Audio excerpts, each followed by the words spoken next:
Malir press club पारा आदमशुमारी के सिलसिले में जागरता सेमिनार को ठाहियो है, जैमें मुख्तलिफ सियासी समाजी तंजीमुन के अगवानन ए चूंडियल नुमाइंदनि शिरकत कई है। अचो तो इन्हनि खां वीचार वठूं तो आदमशुमारी के हवाले से सिंध की आवाम के कहिड़ो पैगाम ॾियनि था।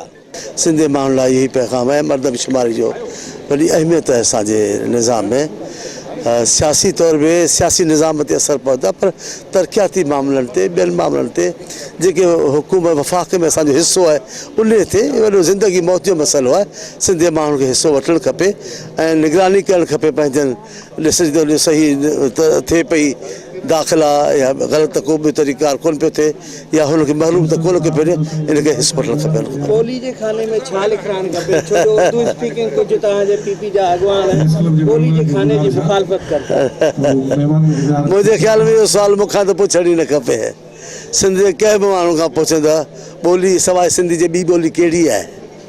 असांजी त ॿोली सिंधी आहे। ऐं चवां थो सिंध में जेके रहनि था जेके मुस्तक़िल सिंधी आहिनि उहे सभु सिंधी ॿोली लिखाइनि। साईं मुंहिंजे ख़्याल में माशाअल्लाह हिन जेको ॾिसिजे थो त ॾाढी हिकिड़ी सुठी जागरता माण्हुनि में आहे ऐं तव्हांखे बि सभिनी खे मुबारक हुजनि जो तव्हां पंहिंजो इन में जेको कंट्रीब्यूशन आहे हिसो उहो पूरो पंहिंजो शामिलु कयो आहे ऐं हिकिड़ी असल इलेक्ट्रॉनिक्स मीडिया बि आहे, प्रिंट अख़बारियूं बि आहिनि, असांजी प्रेस बि आहे, उन सभिनी जो हिकिड़ो किरदारु आहे। उन सां गॾोगॾु हिते जेको तव्हां अॼु सभई लोकल लीडर पंहिंजा यूनियन काउंसिल लेवल ते ई तव्हां सभिनी खे घुरायो आहे ऐं छो त असांजो जेको मेन रूट्स आहिनि अवाम में उहे हिन वक़्तु बलदियाती निज़ाम बलदियाती उम्मीदवार आहिनि जेके नंढे लेवल ते यूसी लेवल ते ऐं वार्डन लेवल ते मौजूदगी उन्हनि जी हिन वक़्तु पूरे सिंध में आहे ऐं असां उन्हनि खे बि इस्तेमालु करियूं त उहे उन में भरपूर हिसो वठनि ऐं इन में पंहिंजो हिकिड़ो पूरो किरदारु अदा कनि ऐं जीअं त मर्दमशुमारी में सिंध में को माण्हू रहिजे न ऐं उहो माण्हू पंहिंजो पूरो मर्दमशुमारी में पंहिंजो पूरो पाण खे लिखाराइनि। ऐं सम्झो इहो हिकिड़ो सुठो क़दम आहे जंहिंमें सिर्फ़ु सिंध जी मीडिया न पर हिन में सिंध हुकूमत जो बि वॾो किरदारु आहे। उन्हनि बि हिकिड़ी सुठी जागरता मुहिम शुरू कई आहे। सिंध जे जेके पॉलिटिकल धुरियूं आहिनि हिकिड़ो सुठो किरदारु आहे। असां सभिनी खे अप्रिशिएट था करियूं ऐं इंशाअल्लाह मूंखे यकीन आहे त इन जो ज़रूरु सुठो रिज़ल्ट ईंदो। पहिरीं आउं मलिर प्रेस क्लब वारनि दोस्तनि खे मुबारकबाद थो ॾियां जो सिंध जो काज़ हिननि उथियारियो आहे त आदमशुमारी ऐं घर शुमारी पंहिंजा जेके घर आहिनि उहे शुमार कराइनि, पंहिंजा जेके बि सिंध जे अंदरि सिंधी रहंदड़ उहे कहिड़ी ज़बान ॻाल्हाईंदड़ हुजनि, उहे घर में बलोची ॻाल्हाइनि, इब्राही ॻाल्हाइनि या काठियावाड़ी ॻाल्हाइनि या उर्दू ॻाल्हाइनि या पंजाबी ॻाल्हाइनि या पश्तो ॻाल्हाइनि, पर सिंध में था रहनि सिंध जा ॼावनि त उहो सिंध सिर्फ़ु उन्हनि खां हिकु हक़ थी घुरे त मूंखे ओन करियो।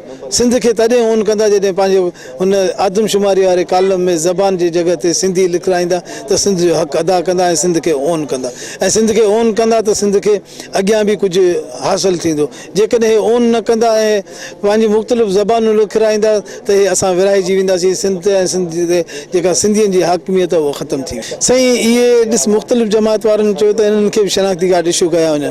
उन्हनि खे छो इशू कया वञनि? उहे हिते जा आहिनि छा? उहे असांजे मथां बोझ आहिनि, असांजे सिंध जे मथां बोझ आहिनि। असांजे सिंध जो बजट जे मथां 40 लख माण्हू जेकॾहिं गैर तारकीन वतन आहिनि हिते रहनि था त उहे असांजे नौकरियुनि ते, असांजे बजट ते, असांजे राशननि ते, असांजे रोडनि ते, असांजे रस्तनि ते, असांजे जॻहियुनि ते, हर जॻह ते हुननि धाड़ो हणनि था।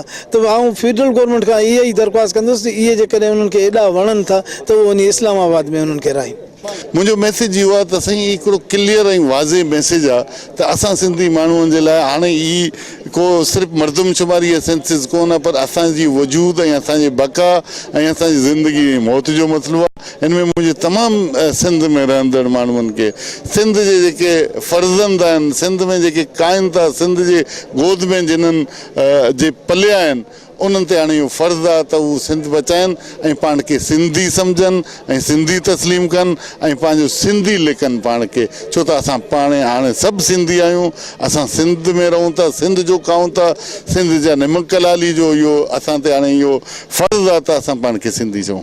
गॾिजी करे इहो जेको आहे हिकिड़ो काज आहे उनखे असां भरपूर तरीक़े सां जेके निभायूं। त असां सभु गॾिजी जहिड़े तरीक़े से प्रोग्राम पर असां ही जेकी हिन वक़्तु ॿोली जी ॻाल्हि कई पई वञे, हिन वक़्तु जेकी बका जी ॻाल्हि कई पई वञे, हिन वक़्तु जेकी सिंध जी ॻाल्हि कई पई वञे, ऐं त 98 में जेके सेंसस थिया हुआ तव्हां पाण ॾिसो त उहे सेंसस कहिड़े तरीक़े सां थिया हुआ, उहे सेंसस बि पंजाब जे हक़ में विया।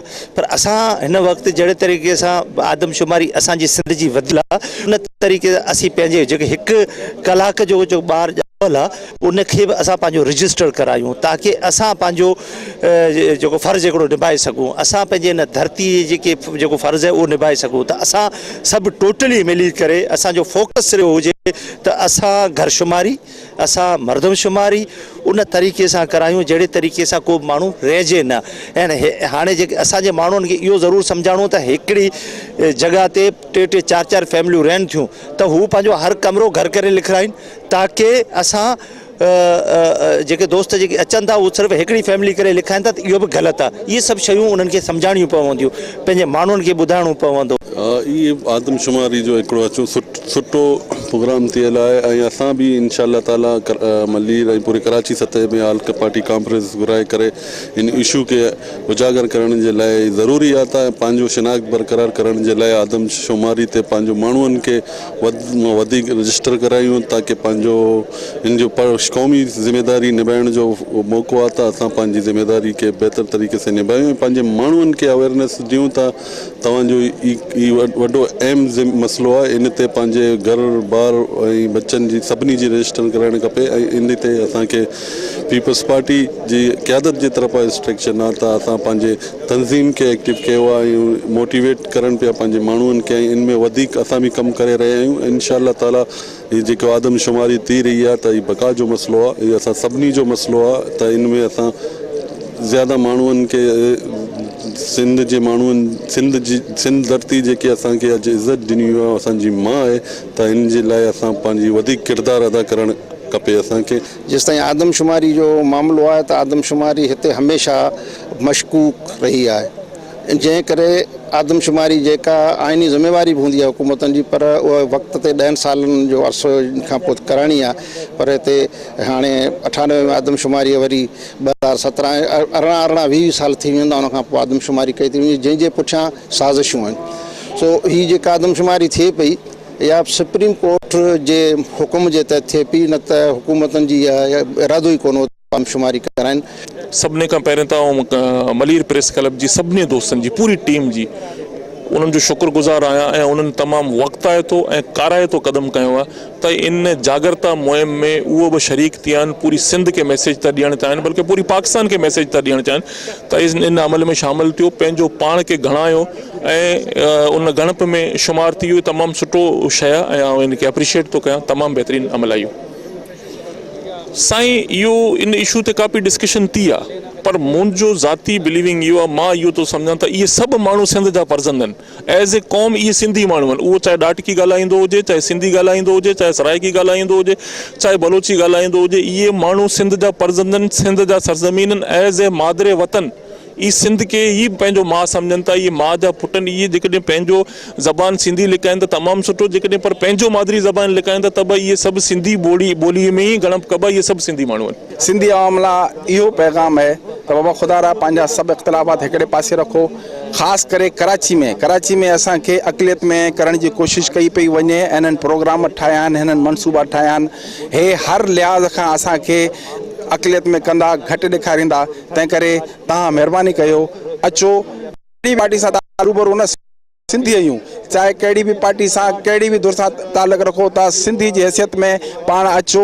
जेके हिते ख़ासि करे दोस्तनि खे जेके कराची में रहनि था, जेके सिंध में रहनि था, जेके सिंध जो पाणी पीअनि था, जेके सिंध जो पाणी पीअनि था, उन्हनि खे चऊं था बाबा सिंध जा हिलाली पुट, हुअं चवंदो त असीं सिंध जा पुट आहियूं, पर पाण खे सिंधी तव्हांखे लिखण में बरो थो अचे। तव्हांखे चऊं जेके हिते डबल चवनि था त भाउ जंहिंखे जहिड़ी वणे ॿोड़ी लिखारायो, ईअं कोन्हे।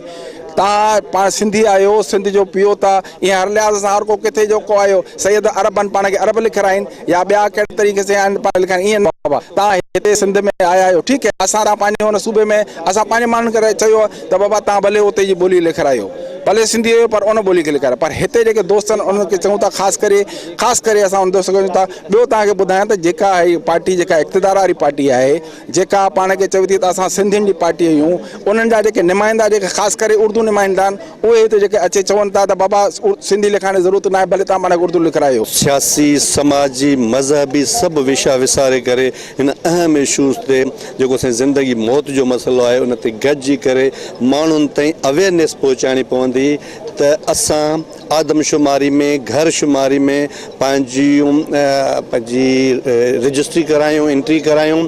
जेतिरा असांजा हिकिड़े वेड़े में, हिकिड़ी बिल्डिंग में जेतिरा ख़ानदान आहिनि, जेके शादीशुदा जोड़ा आहिनि, उहे पंहिंजो ख़ानदान लिखाइनि ऐं हिकिड़े ॾींहं जे जंहिंमहिल ॿार खे बि उहो उन आदम में शुमारु कराइनि त जीअं सिंध जे ख़िलाफ़ु हमेशह ई पाकिस्तान ठहण खां वठी इहे साज़िशूं थींदियूं रहियूं आहिनि ऐं ख़ुशूसी तौर ते कराची जे अंदरि जेको धारियो माण्हू आयो आहे सुप्रीम कोर्ट जे अंगनि अखर मूजिबि त 40 लख गैर मुल्की माण्हू रहनि था, उन्हनि खे धार एंट्री कई वञे त असां त जेको ॿार आहे उहो बि असीं वफ़ाक़ खां हिसो वठी सघूं ऐं उन्हनि जी निशानदेही तौर ते उन्हनि खे आइंदा जी हिकमत अमली तौर असीं उन्हनि खे ॿाहिरि कढी बि सघूं।